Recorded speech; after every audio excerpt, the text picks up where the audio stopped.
I'm Adam Manis. And I'm Peter Martin. And you're listening to the You'll Hear It podcast. Music advice coming to you. Music advice coming to you. In this holiday, let me finish. Okay. In this holiday spirited season. That is a long-ass tagline.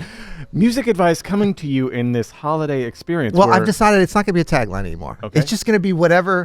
It's just like in a solo. You know, like when you think, oh, I'm going to play this at that point. Yeah. It never works out. It never works out. No. Is it time for my solo? Oh, new buttons. Oh, yeah, new buttons. Thank That's you. like a little bit of a precursor to 2024. Yeah, that's from producer Caleb, that one. Caleb, what is that from? Is it time for my solo? Jazz Transformer from the show Jazz Transformer. That's a very millennial button you put on there, Caleb. That's awesome. Yeah. Man. Cool. How you doing? Pretty good, man. It's good to see you. Happy holidays. It's been a couple weeks. Happy holidays to you. It has been a couple of weeks.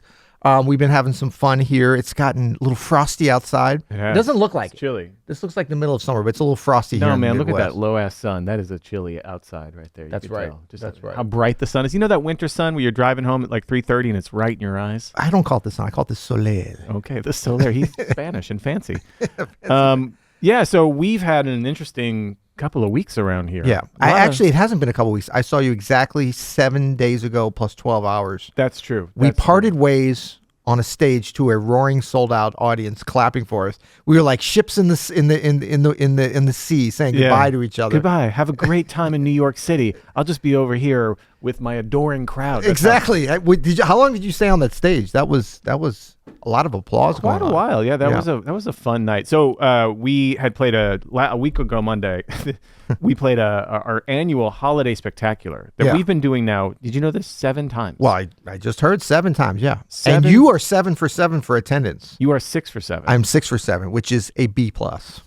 And let me tell you something, man. Everybody missed you. Everybody said it was so great to have Peter Martin back this year because you were gone last year. We do our annual holiday spectacular. It's Peter Martin and the 442s. No. It's the 442s, Adam Manis, and a bunch of special guests, of which I am but a mere peon in No, you are an important cog in that wheel. And everybody said it was so great to have you back. The energy was right. That was our most successful one ever. We sold out that joint. We sold out all right. big time. We sell out every year. It's a Christmas concert, man. What are you going to do? Yeah. And that's one of the things we're going to be talking about. That's right. It's selling out, because I think it's not selling out if you're buying in. Hey, now. Oh, might be a strategy. Shout out to Rodney Whitaker for coming up with that in 1994. It's not selling out if you're buying in. Exactly. It's true, actually. Yeah.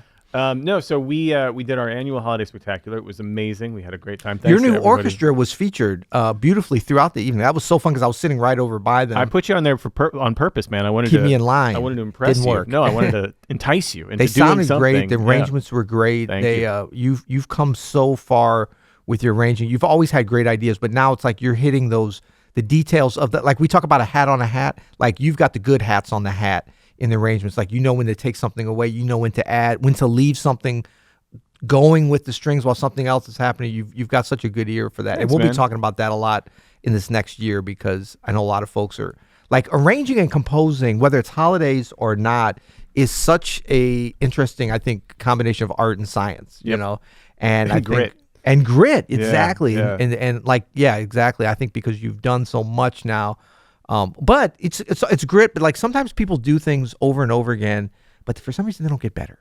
You know what I mean? And that could be within your practice, or certainly within your composing or arranging. So Peter's talking about this orchestra I started this year called Pop Pop Pop. We're like a modern pops orchestra. Yeah. And I started it 4 sets and reps, Right. mostly. Like, because I remember. I do a lot of arranging for larger ensembles. I'm so blessed to work with the St. Louis Symphony a lot. In fact, I just had an arrangement on their holiday show. The world's second oldest symphony. Did That's you know? right. No, the U.S.'s second oldest. I had a White Christmas arrangement on their holiday show this past week, and it was a perfect example of why I started Pop Pop Pop, because I got invited down to hear it.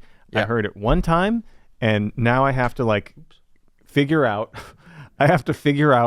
how to get better from hearing the piece once. Right. Like, because as a composer arranger, you get so much limited time with a large ensemble because it's so expensive, And so I got to hear this arrangement once, and I was like, okay, well, things weren't. There were certain sections where things weren't as big as I thought they were going to be. Yeah. Or sections didn't stand out as much as I thought. Right. It could have been range or the dynamic marking that I wrote, or just the orchestration in general. And I learned so much in that 4.5 minutes. But I was like, man, I wish I could hear it every day for the next week because I'm sure there's so much more I could hear, and I'm taking notes on my phone about. You'll hear it. Yeah. So I'm very happy to hear you say that, man, because it has been it feels like a slog sometimes. You're like, well, I gotta just hear what I'm writing with the real players to figure out how to get better at it, and it's so rare that it happens. But see, folks, take note to what Adam just said because there's a great lesson in that because it's not that different from when we hear recordings of ourselves play an improvisation, solo piano, whatever it is. It's like there's different approaches. The approach that you're talking about, attenuating your ears versus your expectation to how you think something's going to sound. Like if you're playing a solo and you're like, oh, I killed it on this part, and then you listen back and you're like, ooh, I was rushing, or oh, it didn't have the vibe that I thought it was. Like that's a way to growth. For sure. Like that's the pathway to growing because you're starting to line up your ears with the reality of what's going on in real time. That's right. Whereas some people listen and they're like, oh, that just didn't play that right, or like a more rigid, less kind of growth mindset attitude towards how your music's coming out of other people playing it. Same thing when we're playing it too. That's like we have to kind of remove ourselves a little bit from the process you have if to let we want go to of grow. It, for sure. Yes. Even if you're talking there's about the reality and then there's the what your plans are. It's really hard, I think, especially for beginner improvisers, to listen to yourself on playback and let go of yourself as attached to the results of the music, right? Yes. Like I'm only good unless I sound good here. Yeah. Is a big mistake, and it's almost impossible to avoid it first, and it takes a lot of just personal work. But I think it's like you just said, man, that's super important. So you can just honestly be first of all, so you can just enjoy your life and not have to have your results of what you play be attached to your worth as a human being.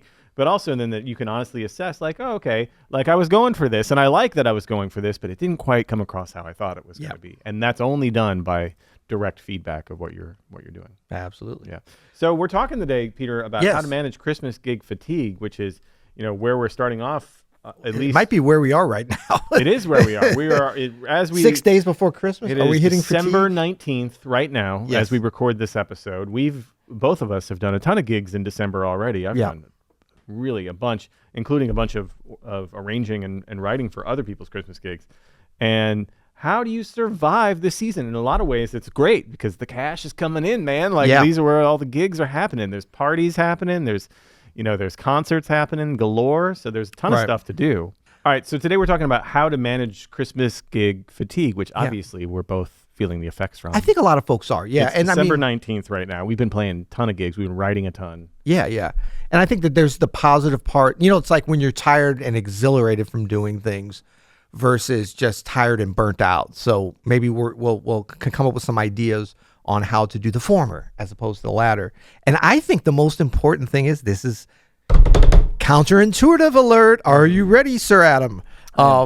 So I think one of the keys is don't play so much Christmas music, even on seasonal gigs. So your key to managing Christmas gigs is don't do Christmas gigs.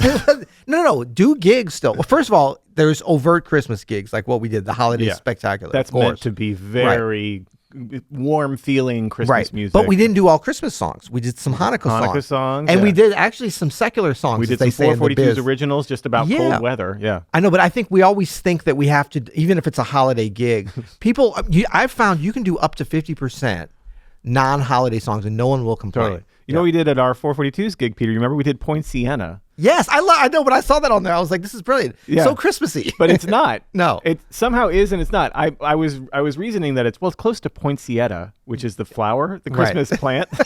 It's a totally different word. But did anybody complain? No, they loved it. No, exactly. It's a great tune. But no, I think that things that are have something, there was something about that groove that was holiday-like, that was weird. Maybe because because of the placement in the show. And that's what you can do. Like if you've got a bunch of holiday gigs and you're afraid to not be playing Christmas songs all the time, find a tune like that and place that in there. You'll be surprised at how well it works, Also, just incorporate some good winter songs in the mix. Now, maybe like Ding Dong, the Witch is Dead. You can't put that in there. Like it's got to be I think anything from Wizard of Oz is fair game, honestly. Is it? We did that too. We did Somewhere Over the Rainbow. Somewhere Over the Rainbow. Yep. We did Joni Mitchell's River, which is, Dude, was that even a Christmas gig? It's coming on Christmas. Oh, that's right. The lyrics. We did the 442 song, The Caves in the Cold, just because there's cold in the title.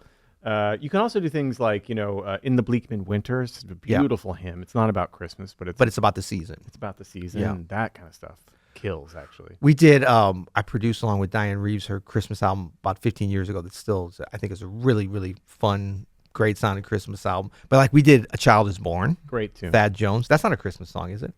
No, but it's it fits the narrative. title. Yeah. It forces its way into being a Christmas song. Christmas is about a child born. Yeah. You just have to throw a manger in there and you're right there. That's right. Yeah. Right. Glory Manager. Remember you hit me to that great Harry Glory Belafonte- Manger. Glory Manager. Glory Manager by Harry Belafonte. Yeah, if y'all don't know Glory Manger, add it to your Christmas rep. I think we talked about it last year. That's a great one. Such a good tune. Yeah. But yeah, so I think just like managing the expectations, because I think that listener, like everybody loves that, well, not everybody, but most people that buy a ticket to a holiday program really enjoy hearing things and, obviously Christmas songs, but they can have fatigue as well because you're being assaulted with, like, everywhere you go, there's music playing, holiday music. So I think it's actually a service to throw in some of these other things that are new seasonal delights that can work. A little bit of a side note, always a danger area for me to go into, but it's kind of funny. Did you hear about, the George Michael, Last Christmas? Last Christmas. Yeah. Oh, good. Yeah, I don't know what you were singing, but I assume.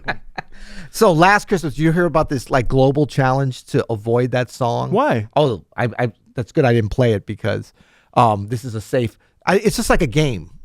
Can you avoid not playing? Can you avoid not hearing it? Oh. From from Thanksgiving weekend through Christmas Day. How would you do that? Well, people are doing it. Like you have to stay home. You have to do stay home. people not like that song?